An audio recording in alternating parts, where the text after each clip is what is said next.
बिस्मिल्लाहिर्रहमानिर्रहीम। मैं सैयद हसन बुखारी और ये मेरा यूट्यूब चैनल है।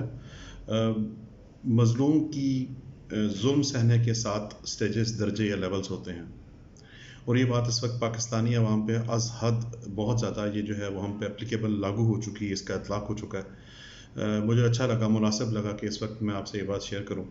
पहली स्टेज है सदमा या शॉक।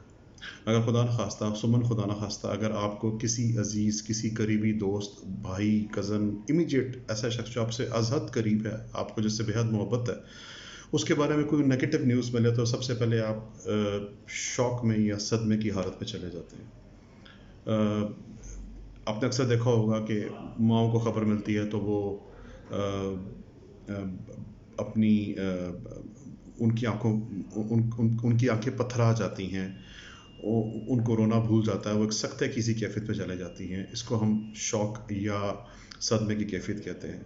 इससे अगली स्टेज ये है कि जब आप इससे थोड़ा सा बाहर आते हैं और आप डीप ग्रीफ या शदीद दुख, कर्ब, तकलीफ़ का शिकार होते हैं। इस समय आपकी आंखों से आंसू भी जारी होते हैं, आप रोते भी हैं। इसके बाद अगला लम्हा आता है बेबसी का। जब आप पे कोई जुल्म रवा हो जाए, आप खुदा के अलावा किसी और शख्स को अपना हामी ना पुकार सके, तो आप एक बेबसी की कैफियत महसूस करते हैं। इससे अगला एक लम्हा ऐसा आता है जिसको अब ये इसी उस तकलीफ़ में है। ये लम्हा वो है कि जब आपको पछतावा, ये रिजेंटमेंट होता है। अगर आपने कोई ऐसा काम किया है जिसको आप समझते हैं कि उसकी वजह से आपको ये दिन देखना पड़ा, तो मसलन आप किसी दोस्त पे एतमाद किया, आपने उसको अपने प्रॉपर्टी के कागजात दे दिए और उसने आपके साथ फ्रॉड कर दिया, तो आपको इसकी सबब से आपको एक रिजेंटमेंट, एक दुख, एक पछतावे की कैफियत आप तारी हो जाती है, जिसके साथ आप गुजरते हैं। पछतावे के बाद अगला लम्हा, अगला स्टेज, अगली कैफियत गुस्से की आती है। आपको उस शख्स पे गुस्सा आना शुरू हो जाता है, आप शदीद गुस्से का शिकार होते हैं, और डिपेंड करता है कि आप उस गुस्से को कैसे, अगर आप तगड़े हैं, अगर आप अपने स्टेटस में हावी हैं उस शख्स पे, आप थाने कचहरी भी चले जाएंगे, आप SHO को लेकर साथ उसके घर पे हल्ला भी बोल देंगे। अगर आप इससे भी तगड़े हो सकता है आप शायद कानून को भी अपने हाथ में ले लें, डिपेंड करता है। मतलब ये हमें वो मुआशरती रवैये जो हम देख रहे हैं। इससे अगली लम्हा है जब हम फ्रस्ट्रेशन का शिकार होते हैं। अगर हम किसी शख्स में ये ताकत ना हो कि अपने ऊपर होने वाले जुल्म का मदावा कर सके, तो वो फ्रस्ट्रेशन, उसको आप शदीद ज़हनी दबाव, तनाव, हेजान, ये सब इन कैफियत का एक मुरक्कब सिचुएशन आपके आती है। आप अजीब व गरीब किस्म की, आपकी रात की नींद उड़ जाती है, आप मुसलसल उस वाक़े के बारे में सोचते रहते हैं, तकलीफ़ का शिकार हो जाते हैं।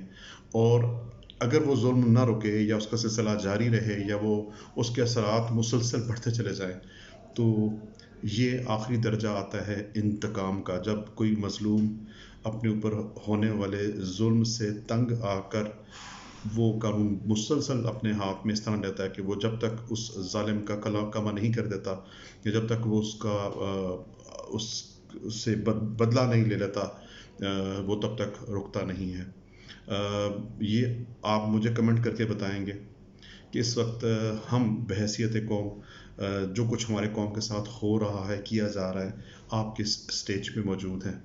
और फिर वही बात है, मैं आपसे मैसेज देना चाहूँगा कि हम किस तरीके से, हमारे दीन ने सिखाया है, हमारे नबी करीम सल्लल्लाहु अलैहि वसल्लम की सुन्नत ने सिखाया है कि किस तरह से हम इन तमाम कैफियत से ऐसा तरीके से हम इनको निपट सकें, अपने आप को हैंडल कर सकें, और अपने मुआशरे और अपने वतन और अपनी कौम को ऐसा तरीके से इस तमाम चैलेंजेस से हम निपट सकें।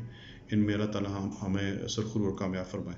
तो इस वीडियो पे ज़रूर कमेंट कीजिएगा, ताकि मुझे ये हमें इन्फॉर्मेशन आ सके कि हम अपने आप को बहैसियत कौम भी और बहैसियत फ़र्द भी किस लेवल पे देखते हैं। ये हमारे लिए एक सोशल स्टडी भी हो जाएगी, क्योंकि इस वक्त पाकिस्तान में सोशल साइंटिस्ट्स जो कि हमारे मुआशरती रवैयों का तज्ज़िया करें, वो मौजूद नहीं है। हमें इस वक्त शदीद ज़रूरत है कि हम अपने मुआशरती रवैयों को तज्ज़िया करें और उनकी बेहतरी की तरफ कदम उठाएं।